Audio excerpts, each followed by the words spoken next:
Hello and welcome to the Drumwell Podcast, where we look at what drummers do away from the kit to do their very best behind the kit. Now, today I have a very, very special guest. I'm thrilled to have Tom Swales on the show. As a physiotherapist, strength coach, and founder of the AMT certification, which is Advanced Movement Therapist certification, Tom has dedicated his career to helping people move better and feel stronger.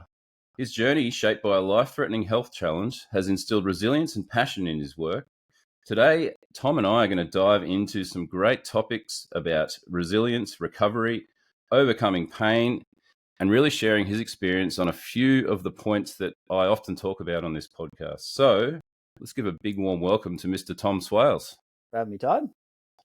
Thanks so much for being here. Now, I would love to just hear a bit more about yourself, a bit more about what you do, and a bit about your journey from obviously a life-threatening health challenge to where you are today. Yeah, so we'll start with kind of the quick and dirty. My wife and I, we started a clinic in Barrie, Ontario, just north of Toronto, just the two of us, 4,000 square feet, literally turned a Harley-Davidson garage into a sports performance and rehab facility. So my dream was always, being an athlete growing up, playing soccer in the States, snowboarding, all that stuff.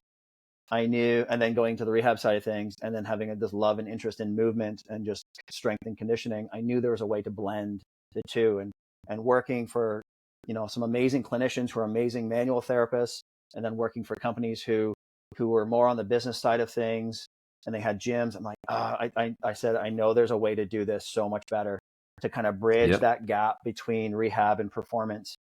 And, my wife and I, she stepped away from real estate and she went headfirst into this with me, and we found a space for 4,000 square feet, a lot bigger than what we wanted. But it became that when you build it, they will come. And it was the two of us working 12-hour days. She's front desk. She didn't even know what a physiotherapist was when she got into it. And me working the clinical side, and we had this big gym with one trainer. And then all of a sudden we've grown it over the last 13 years to 28 staff. Multidisciplinary clinic now. We've expanded, and we're actually moving into a second location just in the downtown of Barrie. So we're adding more services there. So it's been a big learning curve, but it's something I could have never dreamed of doing without her, because she does the business side of things and I'm the clinical side of things, and we respect what we do and each other does, and never get in the way. So when people ask, how do you work with your wife? I'm like, we would be at the office and I wouldn't even see her sometimes. I'm like, she's in her office, I'm running around. Like, we have two totally different jobs. So, it's allowed us, because we brought on such an amazing team, it's allowed us to continue to grow and expand.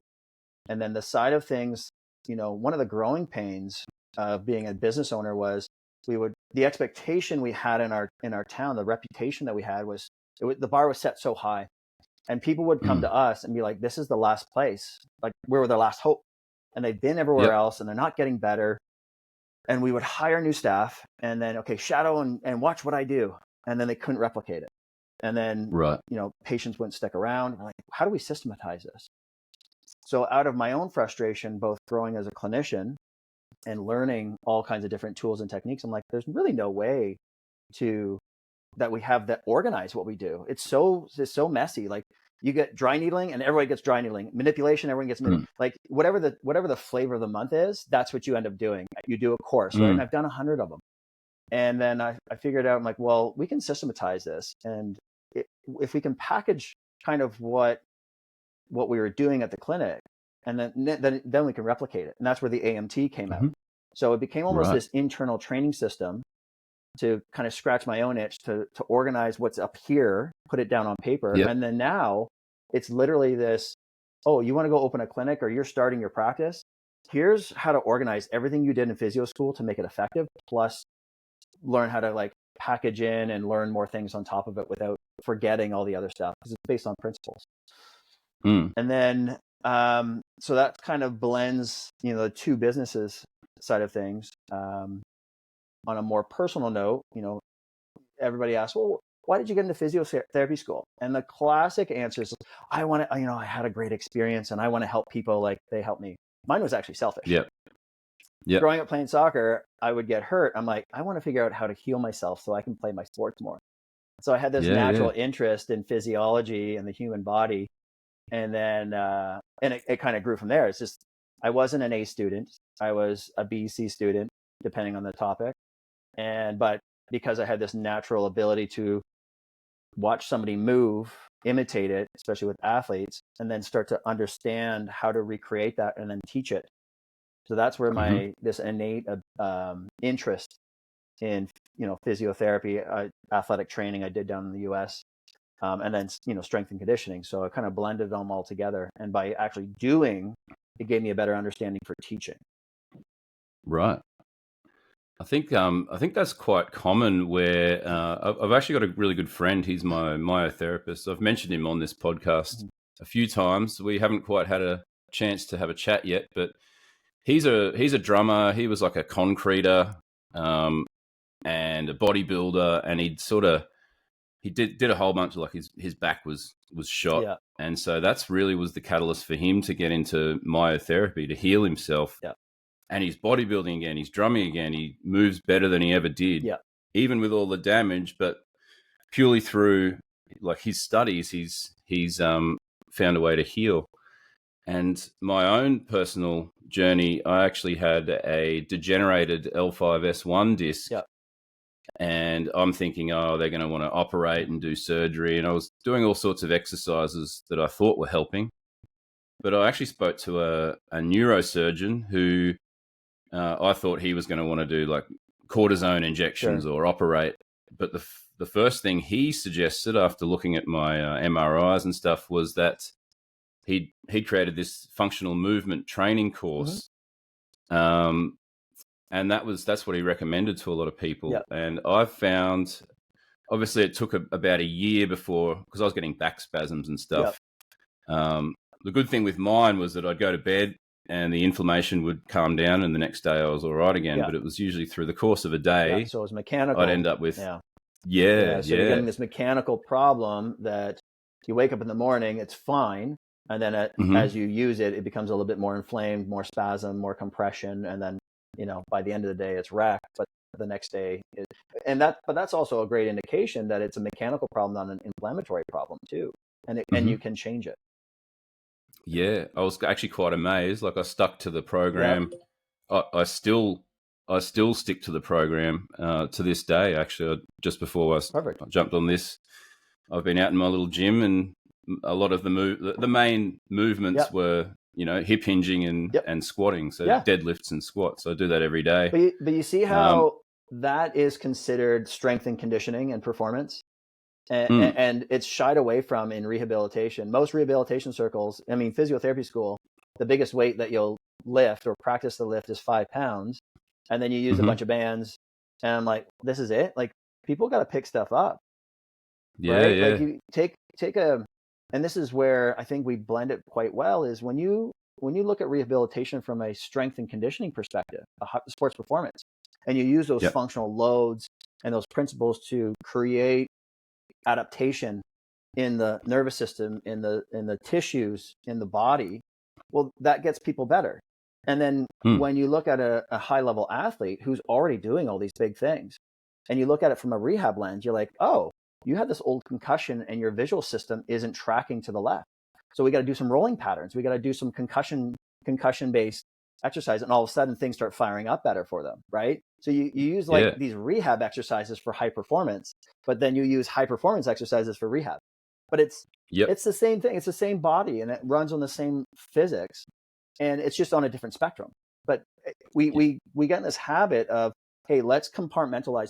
You're the strength and conditioning person, and you're the rehab guy, and we both stay in our lanes, and whatever you do over here, just get them out of pain and I'll start training them again. But there's such a big gap, like, in between to get them from one to the other, that all of a sudden they get hurt, they come back. Yeah. Right.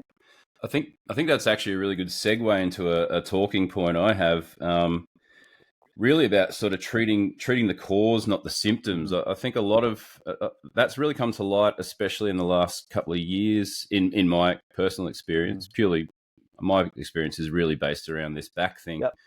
But treating the cause and not the symptoms. And there's also this concept of, like, certain muscles that will turn off So other muscles overcompensate. Like I had a shoulder thing. Yep. My myotherapist ran some little tests and found that my pec minor wasn't firing. Sure. So before I'd work out, I'd get the little massage gun and give it a little vibration around the pec minor, and then I'd do some shoulder exercises. Another one I had was lower back. It wasn't related to my degenerated disc, but I had tightness in one of the right side erector spinae. Those two, obviously the erector spinae, the glutes, are really big with my degenerated disc thing. But he found that there was actually a muscle in my glute that wasn't firing. So I've got some exercises to turn that on before I work out, and that's alleviated that pain. But you sort of go, oh, it hurts here. I need to fix there. But there's so many other things, and I'd love you to dive into, a bit more about muscles turning off, how we overcompensate, and like, is there a way to identify that a little better, Yeah. So one of the things I tell my clients, I'm like, muscles are dumb. They're only doing what the nervous system tells them to do.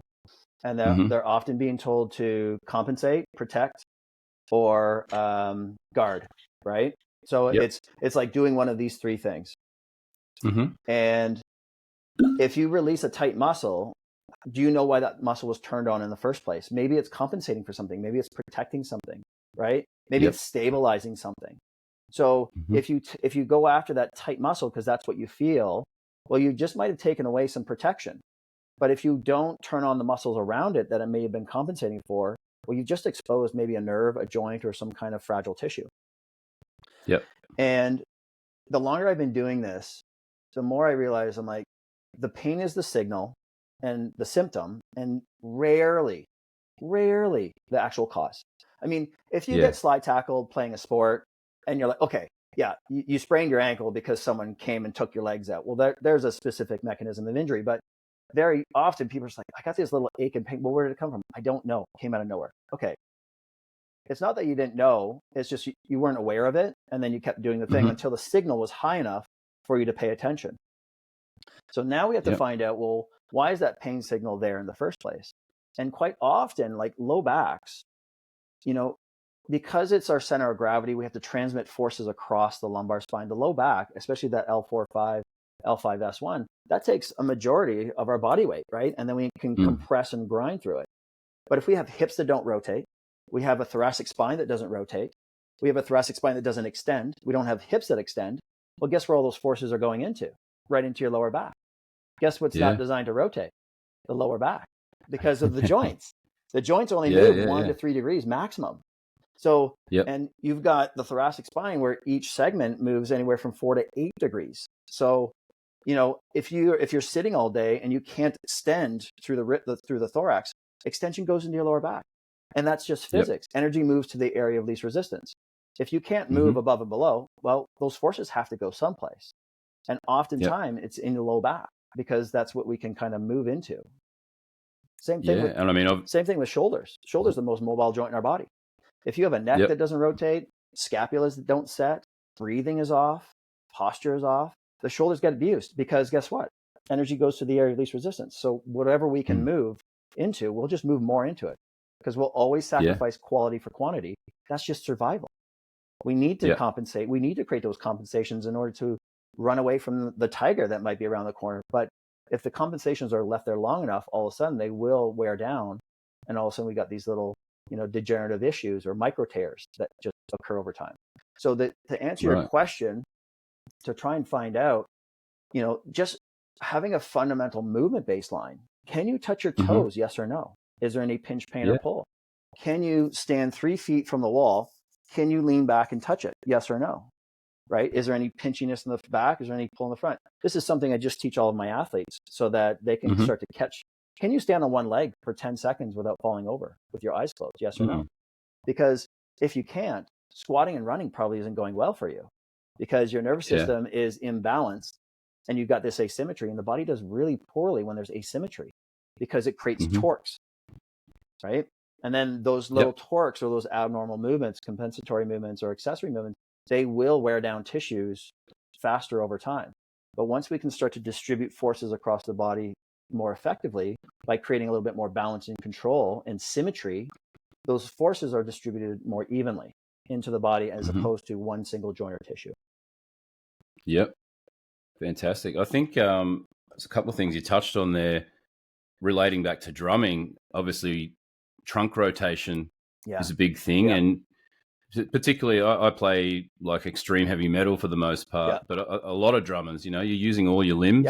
Yeah, you got your kick drum, one leg is doing the I'm going to screw up the terms, but the hi-hats or you might be, like for me, I play a lot of double kick drums. So I'm basically moving my hands and my feet and just sort of hovering on my butt. Yeah, you're balancing on the butt, right? So you're doing a lot of core control, but your hips are going to get tight because you're using those hip flexors to lift the leg. Well, those hip flexors attached to your spine. And if you're overusing those and they're getting a little bit tight and short, and then you stand up and now you expect them to be able to lengthen and work with your glutes, that's not going to happen because you sat, you overuse the hip flexors.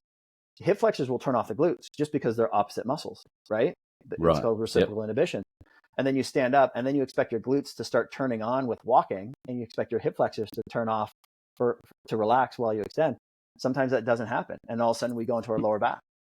Right. So we'll find that upright position against gravity, but we'll just move into other areas. So for drummers, for you especially, it's making sure those hips extend and make sure they rotate. Because if the hips don't rotate, where does rotation go into? Right up into the low back. Hips don't extend. What are you going to go into? Extend in the low back. Have you heard of a fellow Canadian named Brandon Green? He's the drum mechanic. He's like a movement specialist as well, but also a drummer. So he's related a lot of his training into drumming. I actually did his program, the drum ergonomics. So he sort of teaches you setup, which I'd done a lot of over the time. Like I found with my initial back issue that trunk rotation, particularly say right around to a further floor tom where I'm really having to turn the body into I guess less of a neutral state, and also extend, shoulder extensions, arm extensions. So I've sort of made my drum set now a lot more in front of me. So all the main instruments, I'm, good posture, elbows to the side. I can hit everything. I might do that a little bit, but it's not overdoing it. And just as well with some working on a lot of, like with my warm-ups and my stretching and even just my day-to-day workouts. Like I said, I do a lot of hip hinging and squatting. So I'll have my resistance bands on the road. So I'm warming all that up. I'm actually also doing a lot of hip flexor warm-ups as far as both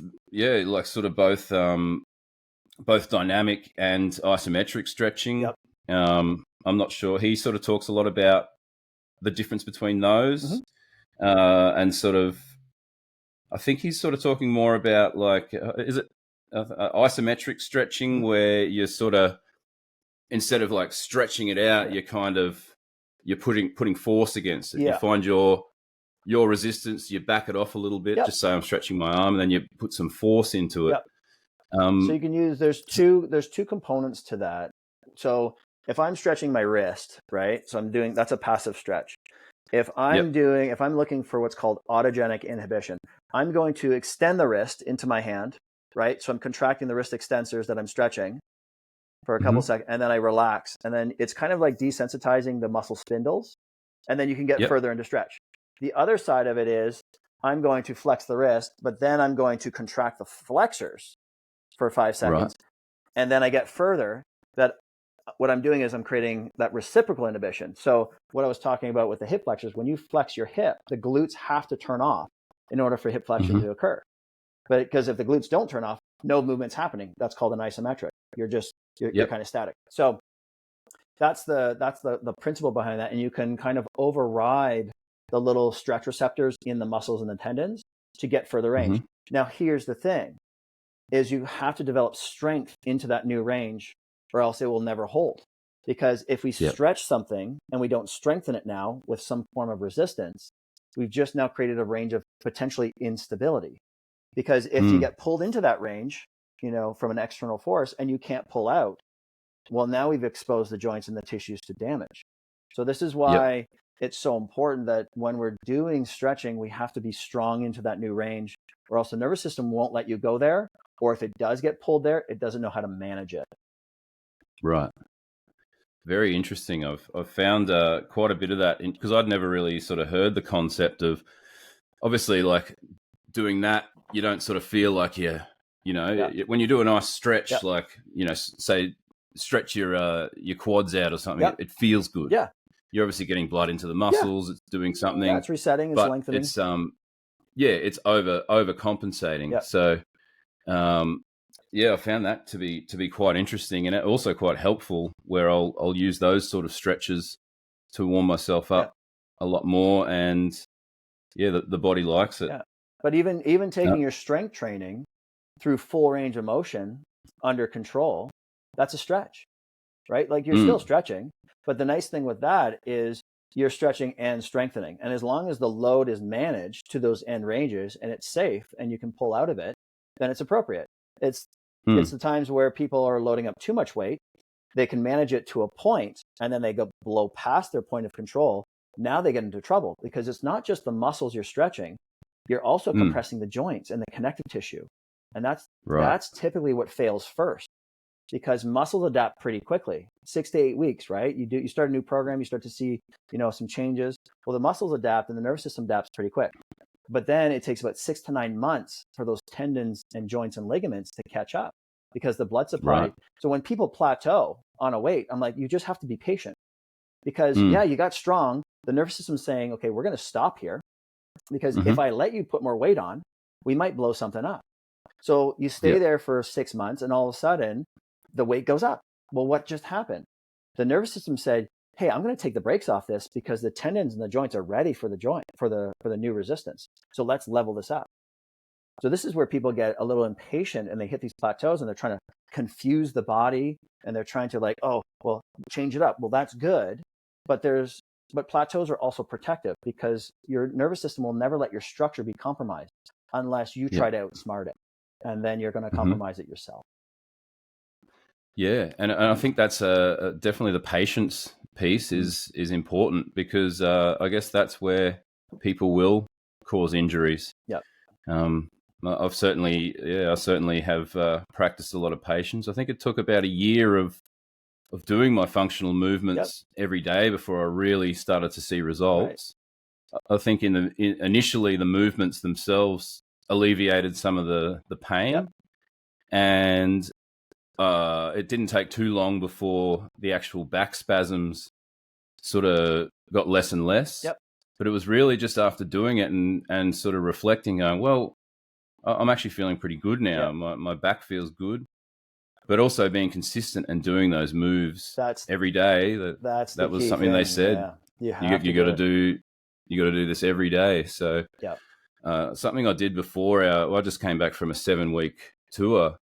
So 6 weeks before that, I started my own little program. I wanted to just increase some strength, especially around areas that I knew, because you're sitting a lot. You're sitting in a van. You're sitting in a bus. I'm sitting to play drums. Yep. So really just sort of refining my own program a little bit. And I stepped it up to a level I knew I could, because I knew that for 7 weeks I wasn't going to have access to my gym, and it was cold outside in Europe. So I wasn't going to be able to get out and do sprints in a park, things that I was able to do at home. I live in Brisbane, so it's pretty nice weather all the time here.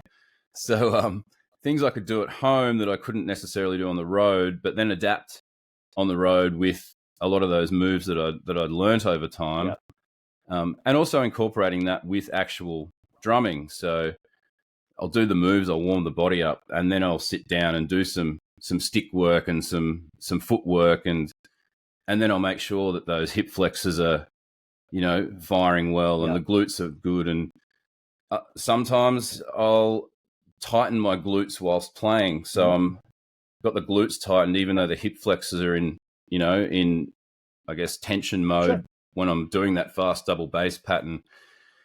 Just little things like that I picked up personally, which I've found have really helped for my playing and my injuries, I suppose. But over time, you've created a level of self-awareness, right? And that's the key. That's the key thing is, okay, the body doesn't feel quite right. How can I troubleshoot this? Ooh, this is working. I've adjusted my drum set. These are the exercises I need to do to maintain my body to keep doing it. But I mean, to me, the research shows that the greatest predictor of an injury is an old injury. And I agree. When it comes to an old injury, like the likelihood of re-injuring is higher because scar tissue is not as strong as the regular tissue. But what I've seen over my 20-year career is the greatest predictor of an injury is actually a lack of self-awareness. So of a new injury, because people come in, they're like, yeah, this shoulder pain came out of nowhere. I'm like, well, it didn't come out of nowhere. You just weren't paying attention to some of the repetition things that you were doing. And now you don't know what to do about it, right? So once we start making people aware of their environment, some of the repetitive things that they're doing, then they can counteract that, right? So for somebody who sits, deadlift is an awesome exercise to counteract sitting, right? Kettlebell swings, awesome to counteract sitting. Glute bridge, if you don't have the equipment, do glute bridges because it opens up the hips, it activates the glutes, it sets the posture back. So there's lots of other movements that we can do. It's just like, think about what do we do repetitively and almost do the opposite. Yep. Yeah, I think glute bridges are an amazing move. Yeah, I've found them really good for actually that tightness I had in the right side erector spinae. Yeah, because often you're using the glute, you're losing the glutes, and you might be using erector spinae to stand and walk, but that's not their job. Yep. Yeah, very interesting. Very interesting. Another little concept that I've grasped onto a little bit is prehab, which initially, from what I've read, it was sort of more about, say you're getting a knee reconstruction, you want to strengthen everything around it before they put the new knee in. But then some people that I've sort of followed have expanded on that a little bit. And I'm trying to sort of bring a little bit of, obviously I've got a few old injuries, but trying to get to the younger people, because when you're younger, your body works. Yeah. I didn't start warming up to play. I've played drums since I was 10. I didn't really start warming up till probably mid to late 20s when I saw other guys doing it. Right. But with the prehab thing, so some of those exercises I got for my right shoulder, I thought, all right, I'll do that. But my left shoulder's fine. But what if I do all the same moves with that to make sure that I don't have, say, that same injury on the left side? Because I'm obviously doing something, movement-wise, that's causing a muscle to overcompensate or something to switch off. But if you're also right-hand dominant, you're using that right side more, just naturally, right? So you do all the repetition. You're like, am I using the right more than left? Probably not as much as you think when you're drumming. But in everyday life, with reaching, pulling, gripping, like you're using that right arm. So therefore, you've fatigued playing drums, and now you're adding more fatigue by just doing everyday stuff. Yeah. It's certainly something I've been exploring a lot with the prehab side of things, just especially around common drumming injuries. Like I think some of the common ones are obviously lower back, shoulder, like you said earlier, the tennis elbow or drumming elbow in this instance. Even knees, ankles, because your ankles got to move like that a lot for some of that really fast kick pattern. So I guess repetitive strain injuries. And just sort of looking at movements you can do in those areas that will protect and increase the strength. And I guess that's sort of my concept of prehab, my understanding perhaps. Yeah, and rather like if you can sort of prehab your body, then you won't need the rehab. Yeah. Well, it might be less. You're physically preparing your body for something very physical. And, like when people look at drumming, looking at what you guys do and for how long you do it and how much you need to practice, like you need endurance. You need to be able to manage those quick, snappy forces, thousands of repetitions. And that's just in a single day, right? to, again, when we think about, okay, if I'm moving really quickly with my hands, what am I losing? I might be losing tension. So maybe we do some isometrics. Maybe we get a dowel and we open up the elbows. If I'm on a computer all day like this, right, at a desk, well, what's the opposite of this? Well, maybe I need to do some stretches and strength work here. Maybe I need to bring the hands behind me and do some dips, or maybe do some bridge work or do some dowel work behind me. So again, it's coming back to, let's think about what we do. Let's think about the postures and positions that we're taking. What would be almost the opposite of that? It doesn't have to get much more complicated, because there's no point in doing more strength in the things you're already doing. You're already strong with that. But what ends up happening is you end up overusing those muscles, tendons, and patterns because you're so good at it, that the other parts of your body, the other positions, the other tissues, they're falling behind and they're not supporting the structure anymore. So we'll only use what we can feel, because what we can feel, we can find. What we can find, we fire. So those tight muscles that we're always feeling, well, your body's just, and your brain's just using that because, like, well, I know where that muscle is. I'm just going to keep using it. But it's causing a pain and a problem. But the brain doesn't know that. It's just like, I can't feel any other muscles around that. So I'm just going to keep using this hip flexor. But as soon as you switch on the glutes, or you switch on different muscles, oh, I know where those are now. Okay, this muscle can now take a break. So we don't have to overcomplicate it with a big fancy assessment all the time. It's just, okay, what am I doing? What would be the opposite of this? Yep. I think that's something where I've really found, and I highly recommend to anyone I speak to about seeking professionals like yourself, because you have got the training, and you sort of know, like, someone can. I think, like you said earlier, we're all human. We all have those common problems, potentially, because we all use very similar movements. But I think seeing professionals like yourself and actually being able to identify, okay, I've got a pain in my shoulder, but it's not actually there. That's just where the pain is. Find the why. It's actually, it's and then there's some, I don't know what he called it. There's a technique that my myotherapist used where he'll, like, move your arm a certain way and then you push resistance back, and then he can go, oh, that's not firing and this isn't firing. And he could press my pec minor, for example, and then I had so much more strength because he switched it on. I think that's why I really highly recommend seeing professionals, especially to drummers that are experiencing any kind of pains, because you do have that skill set. It's finding the cause, right?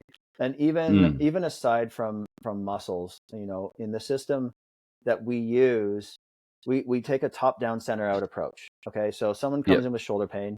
Okay, great. We know that the shoulder, when you assess the shoulder, you're like, well, the shoulder's moving actually pretty good. But then you start looking at the neck, and their neck doesn't rotate to one side. You're like, well, that's interesting. Because your nervous system probably cares more about your neck than your shoulder, because from a survival perspective, the neck is part of a reflex.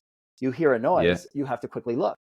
But if the neck's not turning, well, we might be putting a little bit more force or energy into the shoulder. Okay, what else comes out of the neck? The nerves. If you've got nerve impingement at the neck, guess what's not going to work? The shoulder. Guess what's going to break down? Those tendons, because they're going to cause fatigue, right? If the rib cage isn't rotating, if the rib cage can't extend, well, we have to rotate more into the shoulder, because if I'm slouched and hunched, I need to get overhead. Well, I got to put that force someplace else. So it's looking at taking a step back from the body, look at how the system is moving, be like, well, that's interesting. You can't single leg balance and you can't rotate to the left. Maybe that's a contributor to the shoulder. But then you start breaking down the pieces and you start realizing, oh, this rotation issue is actually your left hip. If your left hip can't rotate, maybe you're moving a little bit more someplace else up the kinetic chain. Now, I'm not saying, diagnosis is easy. We have special tests. I can ask you a couple questions and immediately know what anatomy is at fault. I can do a couple special tests to kind of get an idea, what grade of a strain is this, right? What muscles are inhibited? What muscles are at fault? Where's your pain? But when you start to investigate everything around that injured area or that painful area, you start to find the why. But this is where, too often we get so excited as clinicians, and you want to get in and you start putting your hands on that shoulder or that neck or that low back, and you start doing your special tests and you get your diagnosis. I'm like, cool, what are we treating? The shoulder? I'm like, do you know why it got there? Like, what other things should we be treating? Because if you just treat the shoulder and they go back doing their thing, guess what's going to come back? Shoulder pain. The shoulder. Because you haven't taken care of the things causing the pain. All those forces are just going to end up back into the shoulder. Yep. And that's a thing with drumming, is you are absorbing a lot of force. Like every time that stick hits the drum, you're getting the force through the stick into the hand, into the wrist, up the arm. Vibration. So it's that accumulates over time. It's energy, it's forces, right? Yeah. And if the body's not getting sufficient time to recover from those forces or that stress, well, then the body and the tissue will start to break down. It's just like any form of training. Like, you can't go do bench press 5 days a week. Your shoulders are going to blow up. Like things are just going to get overtaxed because you're constantly breaking it down, and there's no adaptation time. Yeah. And that's a thing, isn't it? Recovery is very important. Sleep, obviously, that's something I've really tried to prioritize, which you don't get a lot of on the road sometimes. Right.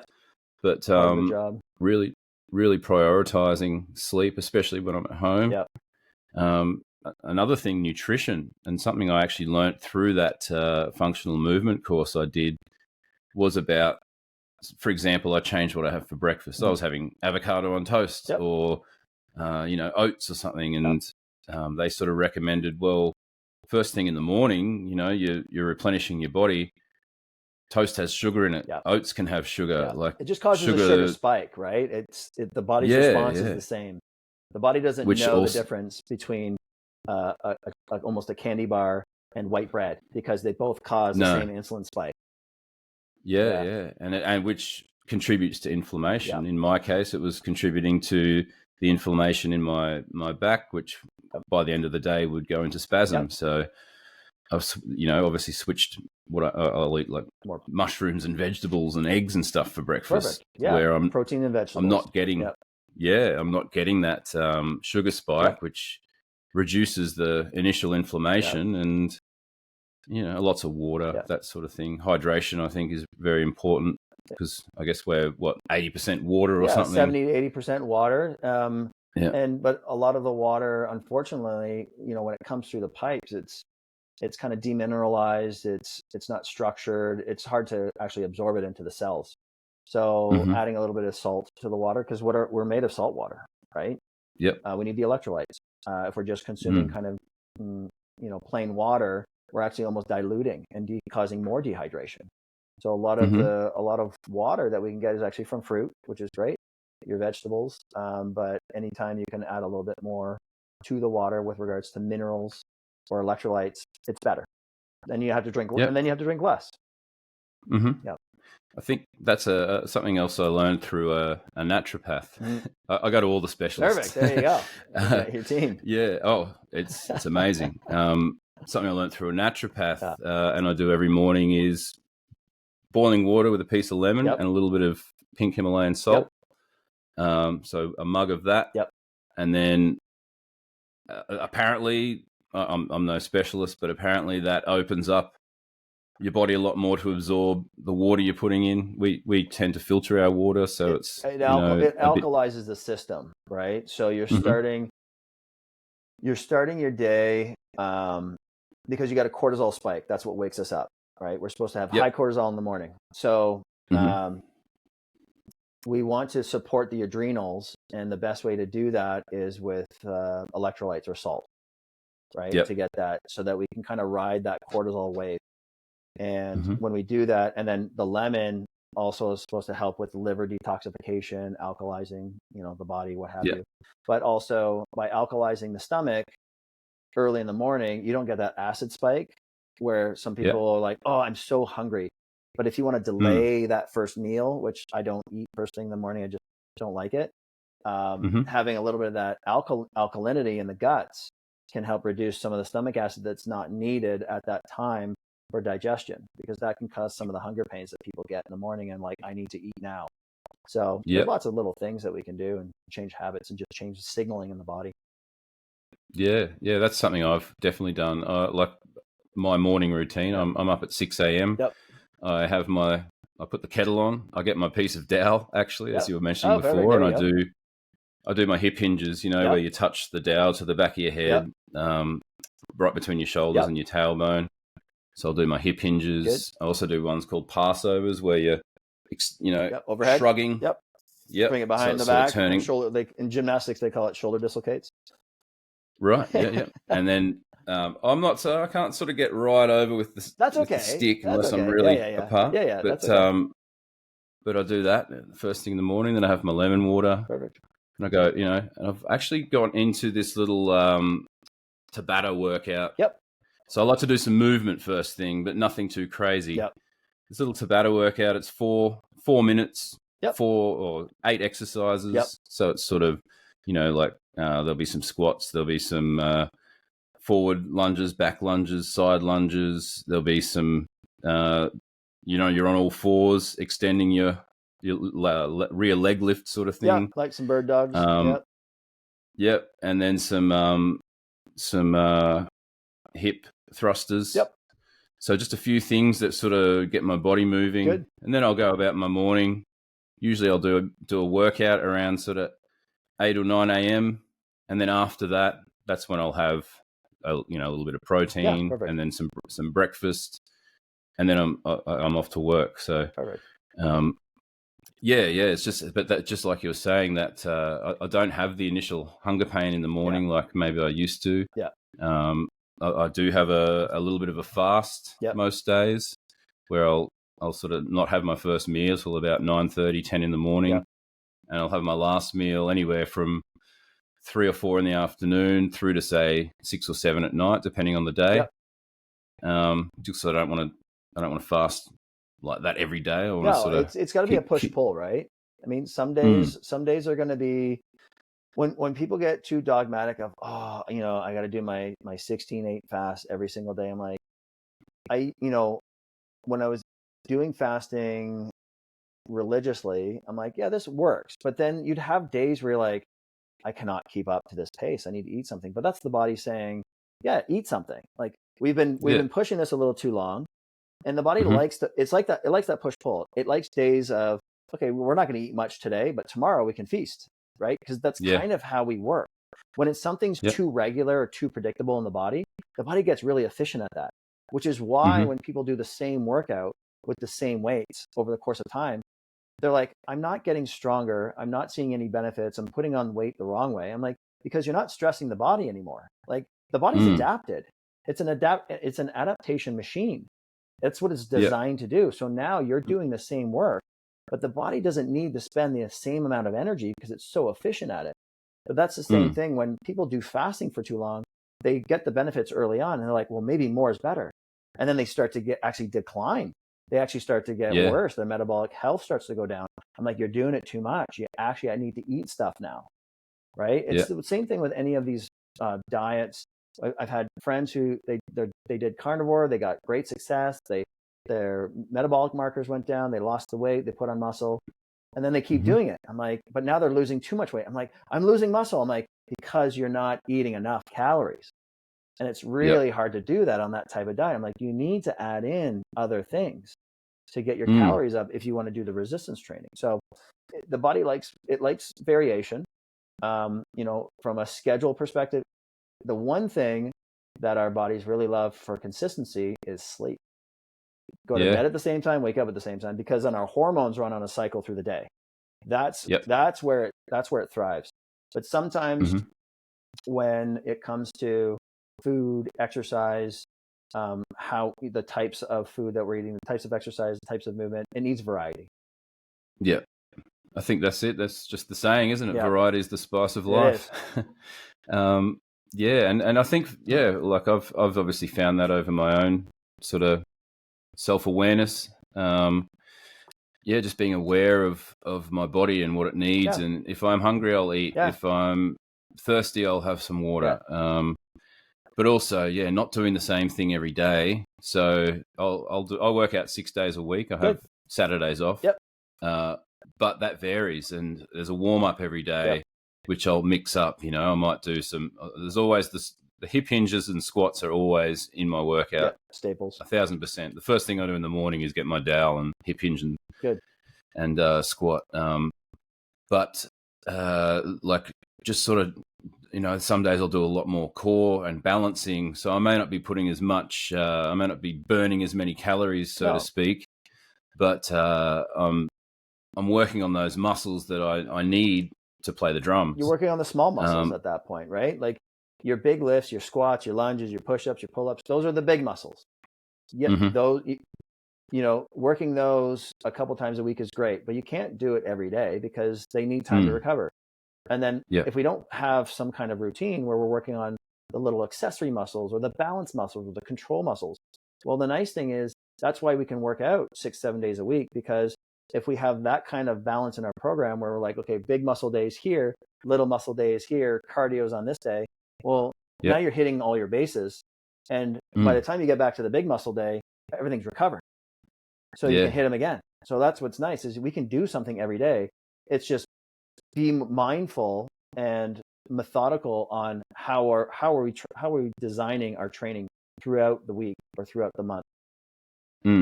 Yeah, for sure. Even just touching back on the nutrition side of things, when I was doing my pre-training for this last tour, I was trying to do 30 different moves per week and eat 30 different plants per week. Okay. I'm not a vegetarian or vegan.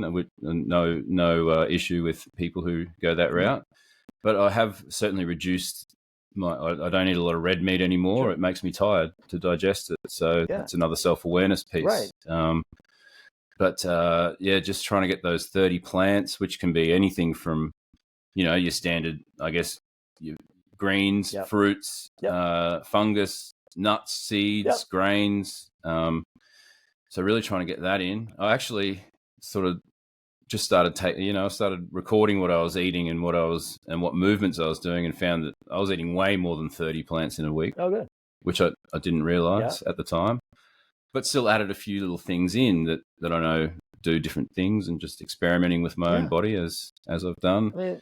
And with the movement, like just different moves. I heard something on another podcast about like jumping movements that release a certain hormone in your bones that's good for your brain. And I thought, all right, well, I'll add some skipping and I'll add some box jumps. And you should. I feel everyone should have some form of jumping in their programs every day. Like you don't need to sit there and do plyometrics on a box, but some form of skipping, because it's what we end up losing as we get older. We can get stronger, but we lose elasticity. We lose that power. We lose that kind of pop in our step. And it's because the connective tissue, the fascia, it loses some of its elasticity over time. But we can retrain, especially in the feet.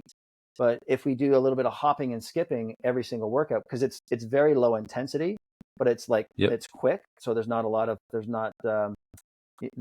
risk of causing tissue strains and sprains. Like you'll start to feel you're like, okay, I'm tired with this, but adding some form of dropping, getting off the ground, but even that leaving the Earth's surface, it stimulates the brain in a specific way that really sharpens it. Like the cerebellum really loves jumping and changing positions and its orientation to gravity. So rolling on the ground, forward rolls, back rolls, side rolls, anything we can kind of orient ourselves to gravity differently, as opposed to just stay up here all day. It gives us more of an advantage for athleticism and that increase in body awareness. So this is the eyes, the inner ear, the proprioceptive system, all the different systems. That's just another way to challenge it. So when someone's like, I don't feel like training, roll around on the ground, crawl. Like I have all my professional athletes crawling in every single workout. Do you think they like doing it? No, because it's hard. I get them crawling across a 2x4 and they're sitting there sweating. And I'm like, you guys are fit. What do you think you're sweating? I don't know. I was like, because your nervous system's freaking out right now. And you guys can't relax in this position of discomfort because it's so unfamiliar. And then once they have a better relationship with the ground again, guess what happens? They start moving better when they're in the upright standing position, because they've organized their body and nervous system in a specific way that first learned how to move. All of a sudden they got more efficient in the standing position. Yeah. I think crawling is one of those movements that's really not given the credit that it should. It is hard. I actually now I'll do crawling a couple of times a week. Good. But I'll do it with knees off the ground, so just like an inch off the ground. So a little bear crawl. And then I'll even do the one where I'm basically folded in half. Yep. And crawling like that, Yep. which is so your quite hard. Thumbs up in the air. Yeah, because that's Thumbs a nice up, stretch yep. in the posterior chain. It gets your shoulders overhead, so it gets your compression going in there. It gets your core. Yeah, the elephant walks are great. Yep, and I'll do that forwards and backwards a few times as part of a warm up or as the start of a workout. Yep. It's just it's definitely underrated. Well, look, that's been really great. I'm sure I could pick your brain more on a lot of other things, but we've been chatting here for quite some time, and I've covered off a lot of these talking points that I cover a lot on this program. Now, just a few little extra things. I see you have a special offer for listeners with a free masterclass. Yeah. If you want to, so it's give that a plug. It's a presentation I've done for a few conferences and whatnot. It's the 8 neuro hacks on how to move better and reduce pain in 60 seconds or less. So basically, it's using this kind of a lot of these different inputs: breathing, visual exercises, tapping, jumping up and down to kind of stimulate the brain and the nervous system, and then using a form of self movement or self assessment to kind of measure what changes have been made. You can do something as simple as a neck isometric, and all of a sudden people can touch their toes, and they're like, how come I can touch my toes? I'm like, because this was weak, and when we stimulated this, it stimulated all the muscles on the front, which told all the muscles on the back to relax. But it wasn't your lower back, it was actually your neck. So we can use a lot of these kind of simple little tricks to create immediate change, because the amazing thing with the nervous system is when we do the right thing, the nervous system takes the brakes off. Oh yeah, that feels safe. I like that. I'm going to allow you to move into these ranges. If it doesn't like something, it puts the brakes on, because what's the nervous system's primary job? Don't die. It's survival, right? But when we understand it, it's a very binary push-pull system or go-no-go system. When we understand that, then we can start to be more intuitive and self-assess. Hey, you know what? When I did that thing, my shoulder starts to feel better. Great. Well, you did something right, and the nervous system said, I like that. Let's keep doing it. But when we're doing something wrong, don't ignore those signals of discomfort. Don't ignore those signals of pain, because maybe the nervous system's saying we shouldn't do that, or maybe it's the wrong thing, or maybe we're doing it the wrong way. So we can get more intuitive just through a little bit of self-assessment of very simple fundamental movements. And in the presentation, we go over that. Amazing. And we can find that at www.amtcertified.ca. Correct. And I think we can find a lot more of what you do on that same website. I've had a bit of a look at it myself. Yep. So my YouTube channel's up there. I have lots of free content on that: self-assessment, corrective exercises, performance-based things. I got the free newsletter for anybody who's interested in geeking out into a little bit more in depth on some of these topics.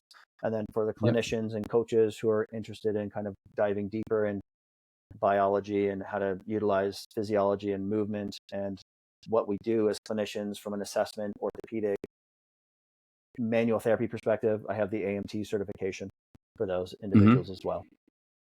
Amazing. Tom, thank you so much for being here today. It's been a really great chat. It was a lot of fun. Thanks, Todd. I'm sure we could keep yammering on, but maybe another time. We can do a part 2 for sure. I really appreciate your time today. Thanks so much for being on the Drumwell podcast. Perfect. Awesome. Thanks, Todd. Thank you. All right.